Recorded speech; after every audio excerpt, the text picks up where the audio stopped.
Está iniciando Mi Mascota y Yo con tu servidora, médico veterinaria Tere Cortés, donde hablaremos de los cuidados, alimentación y enfermedades de nuestras mascotas.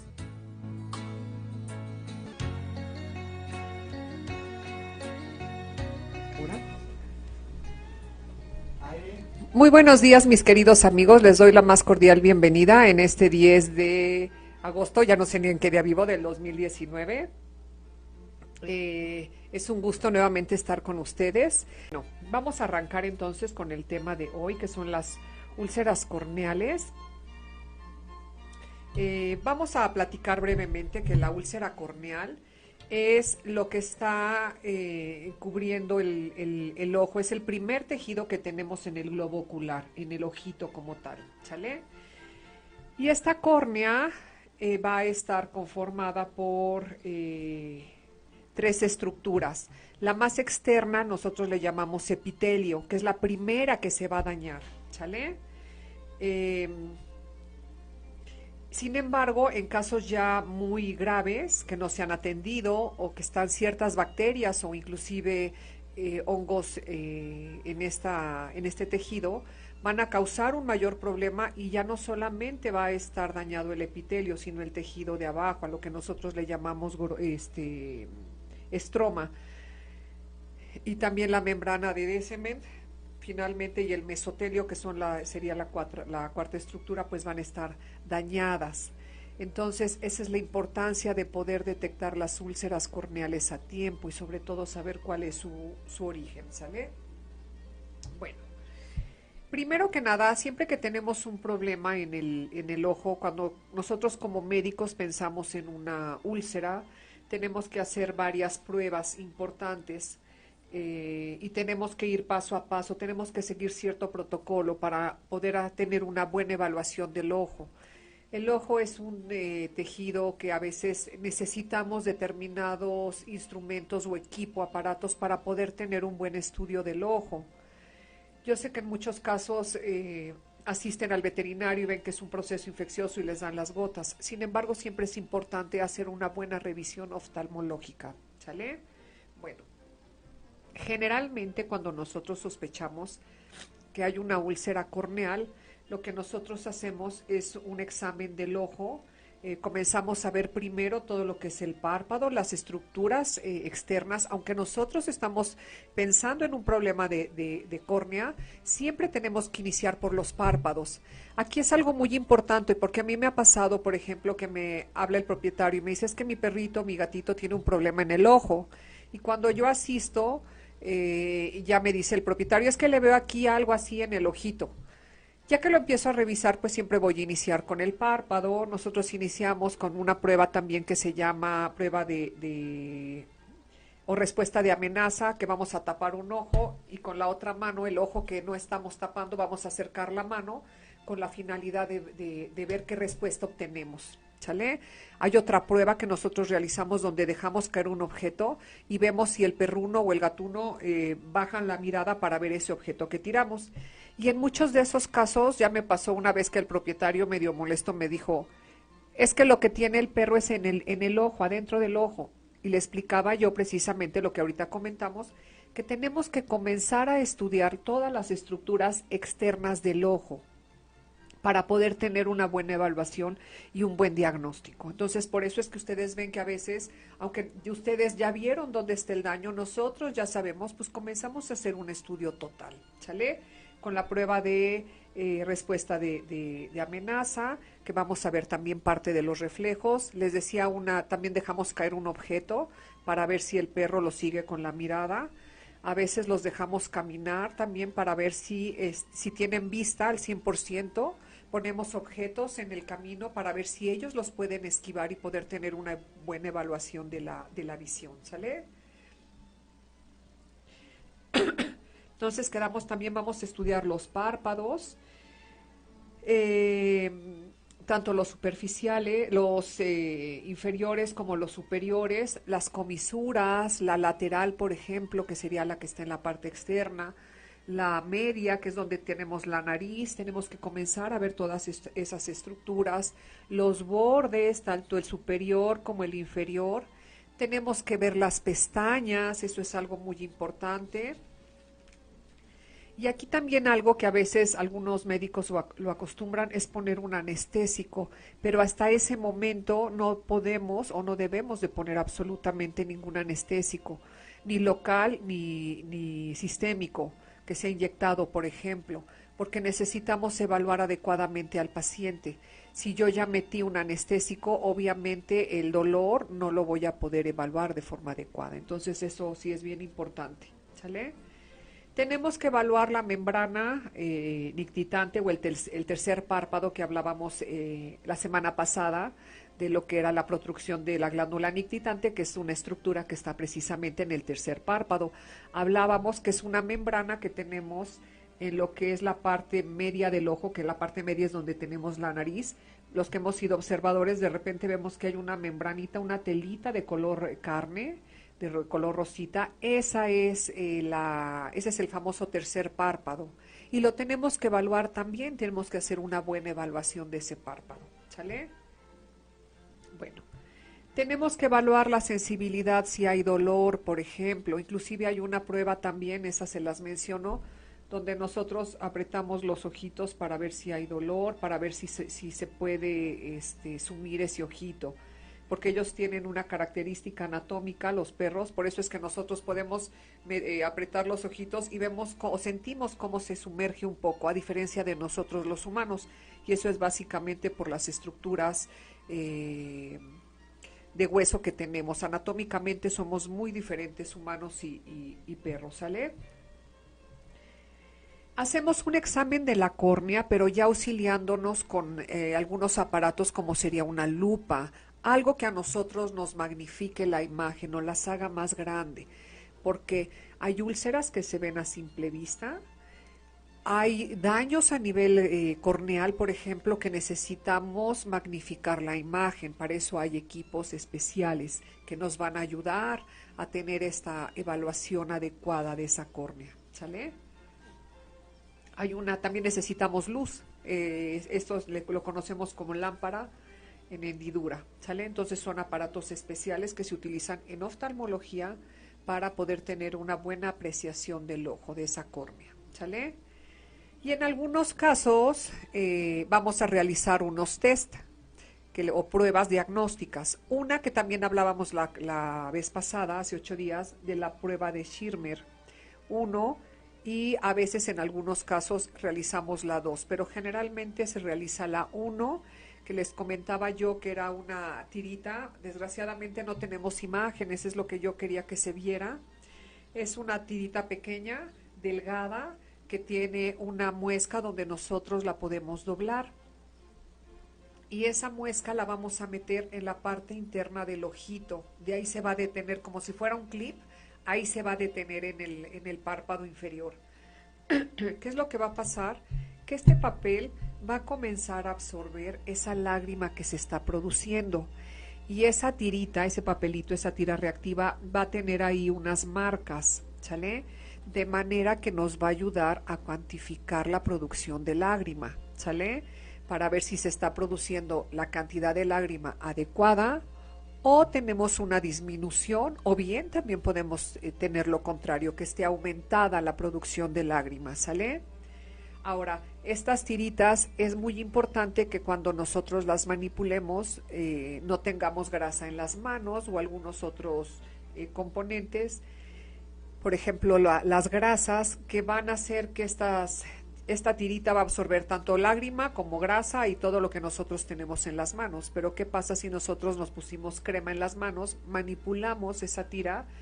Pues donde haya quedado esa grasa, esa crema que nosotros teníamos en las manos y se absorbió, no se va a llevar a cabo una buena absorción de esa lágrima, de manera que nuestro estudio pues no va a ser el adecuado, el resultado, ¿sale? Entonces ahí hay que tener mucho cuidado. Se deja 1 minuto y ya a partir del minuto ya nosotros como médicos hacemos la lectura para ya poder saber si es adecuada esa producción de lágrimas, ¿sale? Cuando se realiza esta prueba es muy importante también no haber puesto gotas en los ojos y que ustedes se lo comenten a su veterinario. Siempre que asistan a una consulta oftalmológica, es importante que ustedes le digan a lo mejor sabe que como yo lo vi mal y la vez pasada le recetó estas gotas, yo se las he estado administrando y se la administré 10 minutos antes de venir a consulta.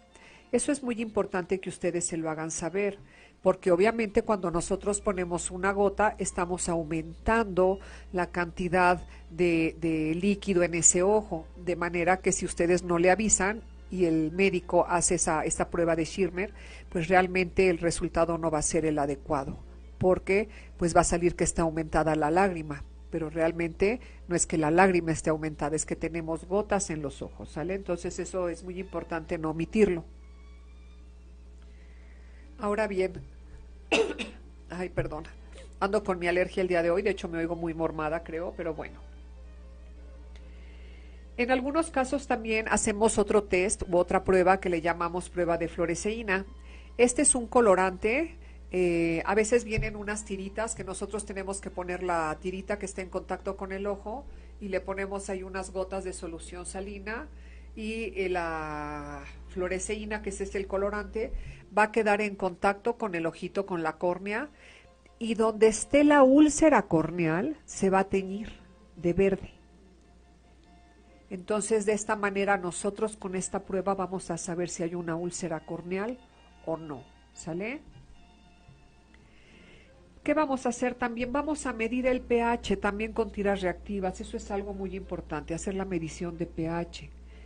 Vamos también, cuando ya hay una úlcera corneal diagnosticada, en algunos casos es muy importante tomar una muestra para cultivo y para antibiograma, porque a veces en los ojos, en la córnea, al momento de que ese tejido, por X situaciones, que lo vamos a ver más adelante cuáles son las causas, se rompe, pierde esa protección, ese epitelio se rompe, van a comenzar a proliferar bacterias.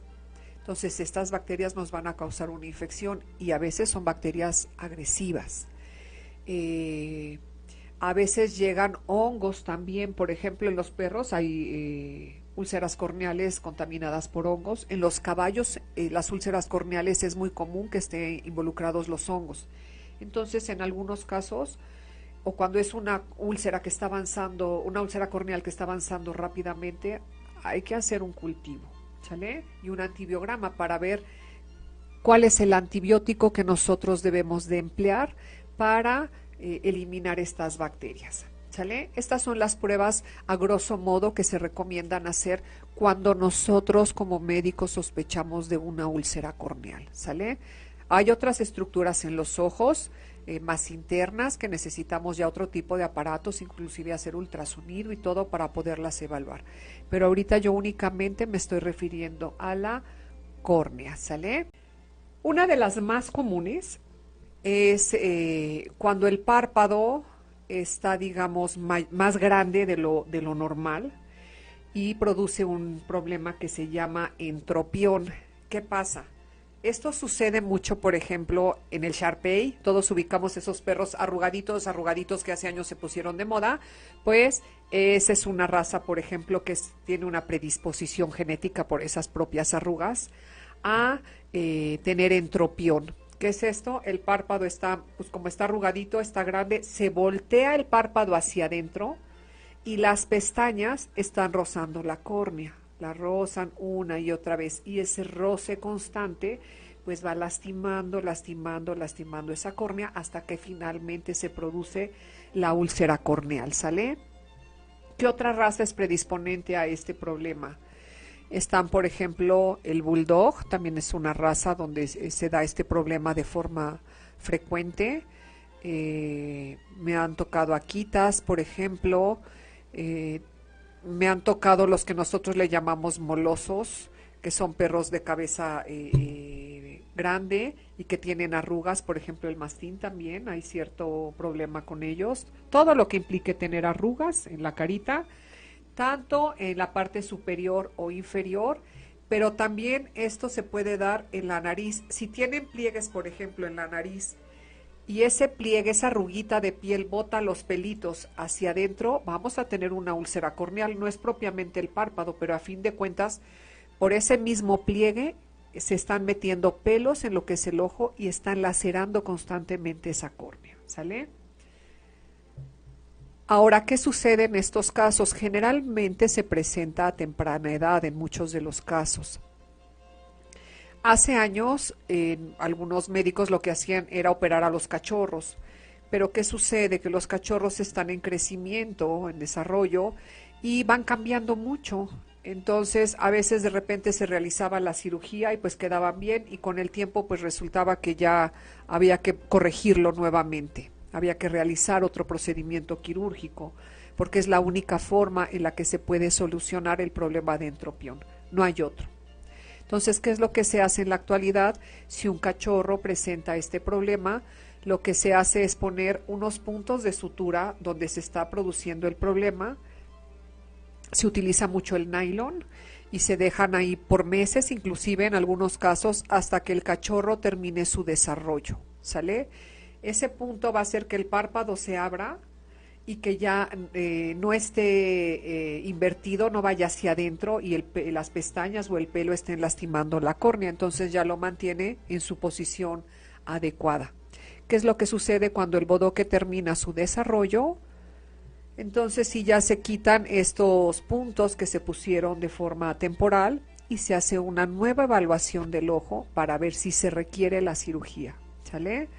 ¿Y qué tipo de cirugía? ¿Cuánta piel se tiene que quitar? Obviamente, cuando hablamos de una cirugía para corregir el problema de entropión, hay diferentes técnicas, ¿sale?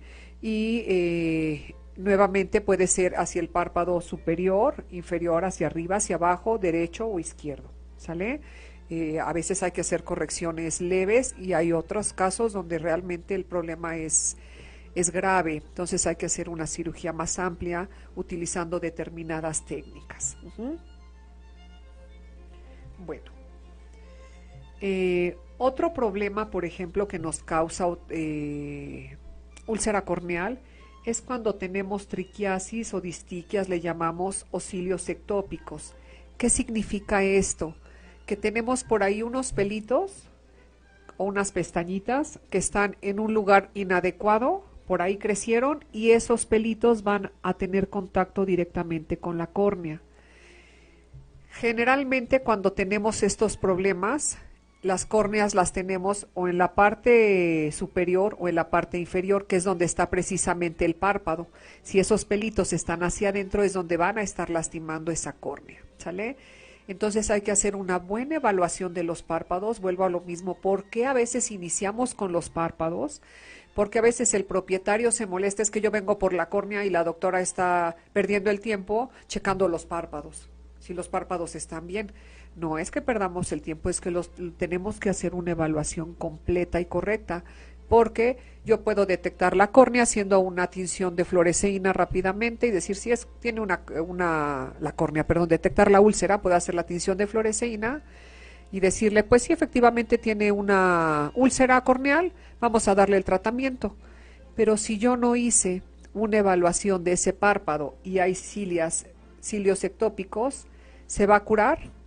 No, porque estoy tratando de corregir la córnea, corneal, bueno, sí, el tejido corneal, quitando esa úlcera, pero esa úlcera jamás va a ceder porque yo no estoy quitando el problema de raíz. ¿Qué tengo que hacer? Tengo que anestesiar a mi paciente y tengo que retirar. Hay diferentes técnicas, una es por congelación, quitar ese cilio, ese pelo que está ahí, o también se podría hacer quirúrgicamente, ¿sale? Ya dependiendo de la experiencia o la técnica que maneje cada médico. Entonces, hay el por qué a veces nosotros revisamos minuciosamente los párpados cuando hay una úlcera corneal o sospechamos de una úlcera corneal, ¿sale? Ahora también hay quemaduras, por ejemplo, térmicas le llamamos, que nos van a quemar la úlcera corneal, nos van a producir no es la úlcera corneal, perdón, el epitelio corneal, produciéndonos una úlcera, por ejemplo. Esto lo llegamos a ver cuando hay incendios, por ejemplo. Así como nos quemamos la piel, nos quemamos el pelo, nos quemamos también las córneas. Entonces eso es algo muy importante. y al momento de que se quema ese tejido corneal, ¿qué es lo que sucede? Pues va a iniciar una úlcera, ¿sale? Tenemos también por ahí algunos factores como lo serían los irritantes, que pueden ser ácidos, pueden ser sustancias alcalinas, por ejemplo, como el amonio, el amoníaco, por ejemplo, que le caiga a un perro en el ojo, cloro y otro tipo de sustancias que son sumamente agresivas, pues ¿qué van a hacer? Van a quemar, también van a lastimar esa córnea y se puede presentar una úlcera corneal. De hecho, cuando estamos hablando de amoníaco y otras sustancias sumamente agresivas, ácido sulfúrico, por ejemplo, la lejía, ¿qué es lo que tenemos que hacer? Inmediatamente llevarlo al veterinario.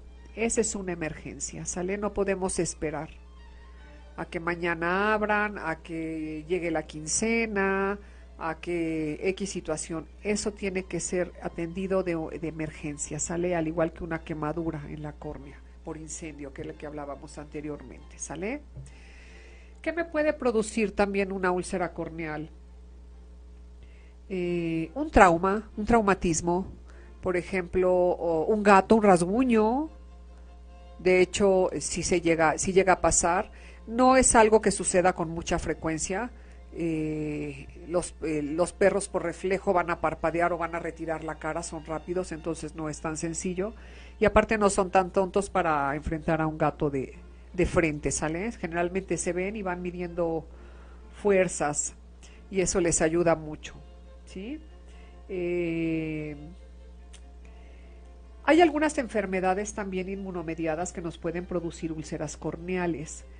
De hecho, en los perros, a diferencia de los humanos, podemos tener la ventaja de diagnosticar diferentes enfermedades en los ojos, ¿sale? Porque su irrigación, es decir, los vasos sanguíneos que llegan a los ojos, llegan de forma distinta a diferencia de los humanos. Por eso es que a veces observando los ojos, quien tiene experiencia, quien sabe, puede decir, este gato seguro presenta un problema de leucemia viral felina, hay que hacer una prueba porque tiene problemas, está presentando problemas. Entonces es importante revisar los ojos. A veces los ojos nada más se ven así por encimita y nos están avisando de que tenemos por ahí algún problema, ¿sale? ¿Qué otra cosa nos produce úlcera corneal? Cuando tenemos moquillo, por ejemplo, que es una enfermedad sistémica producida por un virus, les da a caninos, por ejemplo, y otras especies, felinos no, pero caninos sí, y hay otras especies como los hurones, que también les da moquillo. Cuando hay moquillo son sumamente comunes las úlceras corneales y lamentablemente en mi experiencia me ha tocado ver que es de una evolución sumamente rápida, ¿sale? Inclusive hasta perforan los ojos, se han llegado a quedar sin ojitos de lo acelerado que es este proceso, obviamente por toda su condición de estar presentando una enfermedad sistémica, ¿sale? Bueno, a grosso modo esto es lo más común que nos llega a suceder o a producir una úlcera corneal. También hay neoplasias en la córnea, por ejemplo, no es propiamente una úlcera, pero sí tenemos por ahí tumores en la córnea, en el epitelio corneal, ¿sale? Nos llegan a producir, hay tumores, neoplasias, ¿sale? Bueno, eso es lo más común. También puede haber en la córnea que lleguen a impactarse objetos punzocortantes, por ejemplo, a veces astillas que lleguen a brincar a lo que son los ojitos cuando se nos caen objetos de vidrio. A lo mejor pudiera parecer un poco extraño, pero a mí ya me pasó, se me cayó un refractario y 2 astillas se me clavaron en las piernas, una en la derecha, una en la izquierda. No me pregunten cómo fue, pero hasta me escurrió la sangre. Para mí fue impresionante, pero bueno, no impresionante, fue impresionante en el sentido que yo no lo esperaba, nunca me había pasado. Y lo mismo sucede con ellos, que están en contacto con el piso, están más cercanos al piso, pues cuando se cae un objeto que pueden brincar, salir esquirlas, pues obviamente los ojos están expuestos a esas situaciones, ¿sale? También el pasto, por ejemplo, tiene unas espiguitas, unas espinitas muy pequeñas que también se pueden clavar en lo que es la córnea. Por eso es muy importante, cuando hablábamos cómo teníamos que revisar un ojo, hablábamos de las lupas. Es por eso que yo les platicaba de las lupas, porque con esto vamos a magnificar la imagen y no solamente voy a ver la úlcera corneal, que es de lo que yo sospecho, sino voy a revisar todo el tejido y voy a ver si no hay ahí alguna estructura que esté impactada directamente en la córnea, ¿sale? Bueno.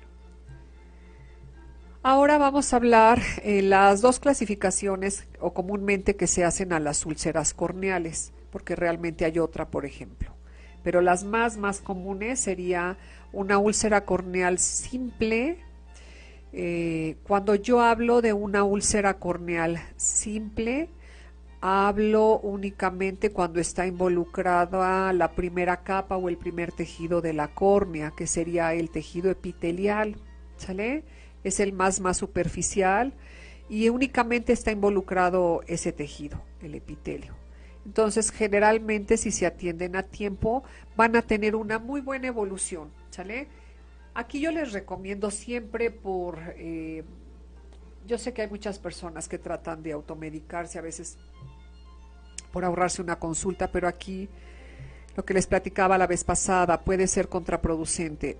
Porque si yo tengo un perrito, un gatito, porque también esto le sucede a los gatos, le sucede a otras especies, no nada más a los perritos, y yo sospecho, según yo hay una infección, porque lo veo que anda así con el ojito como que medio lo abre, medio lo cierra, eso significa que hay dolor, significa que hay una molestia.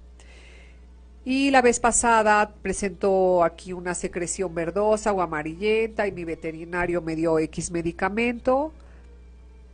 O el de la vecina que ya me recomendó, la tía, la amiga, la prima, me dijo que le pusiera X gotitas y se las aplican si tiene un corticosteroide o por cualquier situación, por ejemplo, que esté bajo medicación de corticosteroides por un problema de piel, una dermatitis, por ejemplo, atópica que se esté tratando con corticosteroides, un problema autoinmune como sería lupus, que en algunos casos se mandan corticosteroides, en algunas terapias o quimioterapias para problemas de cáncer, a veces en algunos protocolos viene la prednisona, que es un corticosteroide a fin de cuentas. Todos estos, ya sean tomados o ya sean aplicados localmente, van a ayudar a que este epitelio corneal rápido se vaya haciendo más grande esa lesión y que pase de forma rápida de una úlcera corneal simple a una úlcera corneal complicada. Por eso es que yo les digo siempre, no administren medicamentos, porque sí, no los automediquen, porque las consecuencias pueden llegar a ser graves. Entonces es muy importante nunca automedicar, ¿sale? Ahora, se manejan con diferentes medicamentos las úlceras corneales, van antibióticos, generalmente se manejan 3 o a veces más antibióticos, dependiendo de lo que observe el médico. Se maneja un analgésico y se maneja vitaminas que nos van a ayudar a que este tejido epitelial de la córnea se regenere más rápidamente. Cuando hay úlceras, los medicamentos se mandan de forma constante, a veces cada hora, cada 2 horas, porque así es como se debe de controlar una úlcera corneal, precisamente para que no pase de ser una úlcera corneal simple a una úlcera complicada. En algunos casos se recetan gotas, dependiendo de cada veterinario. En algunos casos se medican con ungüentos. La ventaja del ungüento es que va a permanecer más tiempo en el ojo, ¿sale? Y siempre que hay una úlcera, yo aquí lo que les recomiendo es no mantenerlos en el sol, expuestos al sol y al polvo. Entonces sería lo idóneo sería que estuvieran en el interior sin tanta luz y en un ambiente limpio, sin tanto polvo, ¿sale? Ahora, cuando ya esta úlcera corneal no se ha atendido de forma adecuada o estamos manejando corticosteroides, esta perforación del primer tejido, del más superficial, que le llamamos epitelio, va a comenzar a avanzar y va a llegar a los tejidos más internos que están formando la córnea, de manera que ya vamos a tener una úlcera complicada, ¿sale? Y en estos casos, inclusive, además de los medicamentos, además del antibiótico cada hora, Además de todos los cuidados, llegamos a poner en algunos casos collar isabelino porque como hay dolor, hay perros que se comienzan a tallar con la manita el ojo y se puede producir una lesión secundaria, sobre todo con la uña accesoria, ¿sale? Entonces hay que ser bien, bien cuidadosos. Podemos llegar a tener hasta una perforación de este ojo, entonces es muy importante que sea atendido de inmediato por un veterinario. Eh, algo les iba a comentar.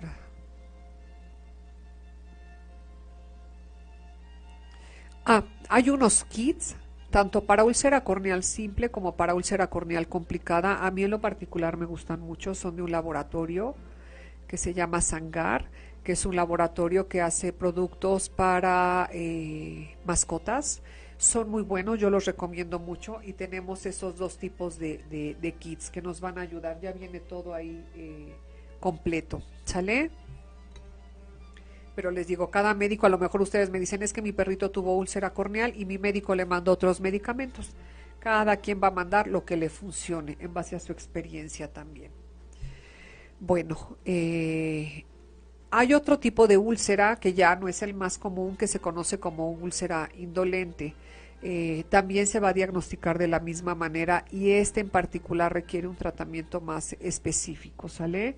Es una úlcera difícil, es una úlcera pues más difícil de erradicar que la úlcera corneal complicada. Ahora, generalmente la úlcera corneal simple necesitamos nada más manejar los medicamentos de forma tópica, es decir, aplicados directamente en la córnea, en el ojito. Son gotas, les decía yo, colirios que les llaman ungüentos. Pero también podemos manejar medicamentos sistémicos, es decir, medicamentos tomados o medicamentos inyectados. ¿Sale? Pero ya en casos graves de una úlcera corneal complicada, por ejemplo, realmente lo que tenemos ya que hacer es un procedimiento quirúrgico. A esto nosotros le llamamos mandil o colgajos conjuntivales, ¿sale? ¿Qué es lo que tenemos que hacer? Pues someter a nuestro paciente a una anestesia y de lo que es el tejido corneal, hacemos ahí llegamos a tallar un poquito este ojo puede ser con un hisopo. Vamos a quitar un poquito de esas células que ya están ahí dañadas, vamos a hacer una limpieza, vamos a poner un poco de solución salina y de lo que es el tejido que está ahí abajo de los párpados, la conjuntiva, vamos a sacar parte de ese tejido, lo vamos a ir separando con instrumental especial. No podemos manejar el instrumental de rutina, es un instrumental especial de oftalmología que va a ser muy delgado como tipo microcirugía y nos va a ayudar a ir disecando toda esa conjuntiva de manera que nosotros vamos a poder jalar ese tejido, colocarlo donde está la úlcera corneal y poder poner unos puntos de sutura. ¿Sale? Esto es lo que nosotros le llamamos colgajo conjuntival. Hay diferentes técnicas también dependiendo de la magnitud de la úlcera, la localización de la úlcera, pero hay diferentes técnicas, ¿sale? ¿Qué es lo que se trata de hacer? Cerrar ese ojo para que el epitelio se comience a regenerar. Estamos poniendo un tejido que nos va a ayudar a que se vascularice toda esa zona y poderlo manejar de forma más adecuada, de manera que podamos salvar el ojito, ¿sale? Y también pues seguimos con medicamentos tópicos y medicamentos sistémicos.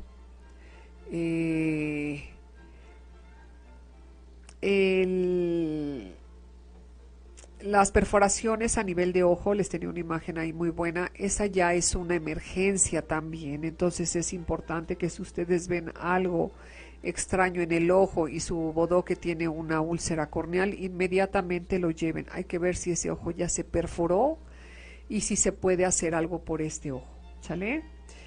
Ahora bien, cuando nosotros realizamos una cirugía, un mandil conjuntival, lo que tenemos que hacer es más o menos dejarlo una semana, 15 días, cada quien tiene sus tiempos y sus técnicas, donde después vamos a cortar un poco de ese tejido que se suturó, vamos a cortar de manera que quede solamente suturado el tejido en la córnea, todo lo demás se recorta, ya se aísla, y ese tejido lo vamos a dejar ahí, ya no lo vamos a retirar, y poco a poquito vamos a ir viendo cómo se va deshaciendo ese tejido, se va integrando a lo que es la córnea, de manera que así lo tenemos que dejar.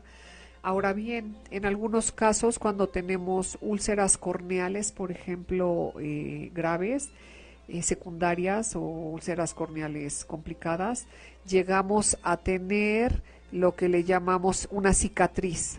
Va a quedar una cicatriz en la córnea. En una úlcera corneal simple jamás va a quedar una cicatriz porque únicamente estuvo involucrado el epitelio, pero en las complicadas o en las indolentes sí nos va a quedar una cicatriz. Eso es bien importante.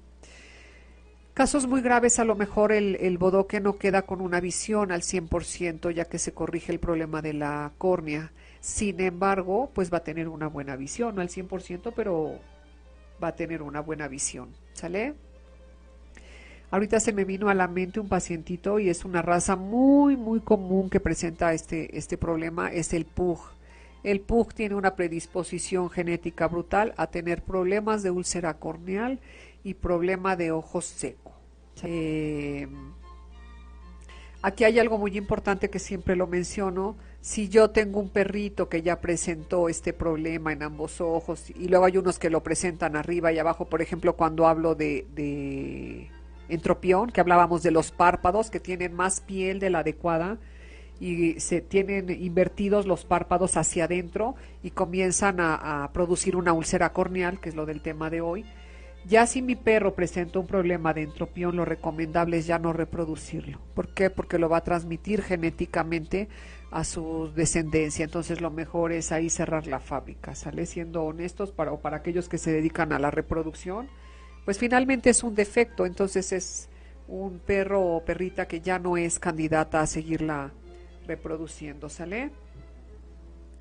Y pues bueno, vamos a dejar ya el tema de hoy de úlcera corneal hasta aquí. Lamentablemente pues no se pudieron ver las imágenes, el programa estaba, se tenía en cuenta pasar esas imágenes. Eran imágenes muy buenas. Yo creo que dentro de 8 días nada más les pasaré unas 2, 3 para poder terminar con este tema. Y finalmente dentro de 8 días también vamos a tocar el tema de ojo seco, ¿sale? O queratoconjuntivitis seca, que también es un problema que va de la mano con estos últimos 2 temas que hemos presentado, ¿sí? Y pues bueno, ya me despido, les deseo un excelente fin de semana en compañía de sus seres queridos y nos vemos el siguiente fin de semana.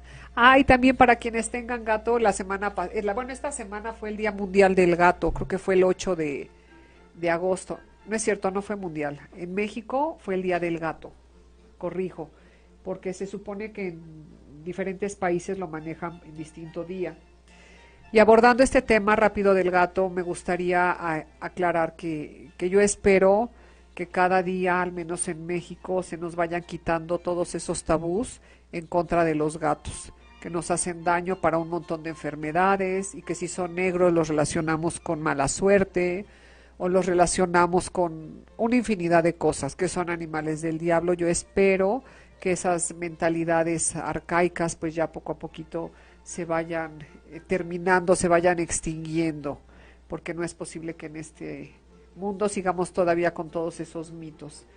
Felicidades a todos los gatitos, todas aquellas personas que tengan de familiar un gatito, pues espero que lo hayan apapachado mucho. Yo tengo 3 que son mi adoración. Y pues ahora sí ya despedimos el programa, felicitando a todos estos meninos que nos alegran la vida. Los gatos son, quienes hemos tenido o tenemos gatos, sabemos que son animales sumamente sensibles, inclusive en mi experiencia a veces tanto más que un perro. Son mascotas muy especiales los gatos, a diferencia del perro, son voluntariosos. Eso sí, son muy arrogantes, para mí son hermosos y cada vez en México cobra más auge el tener un gato, ya que es una mascota que tiene cierta independencia a diferencia de los perros, que dependen prácticamente al 100% de nosotros. Entonces felicítenme a sus gatitos, consiéntanlos mucho y nos vemos el siguiente fin de semana. Gracias por escucharnos.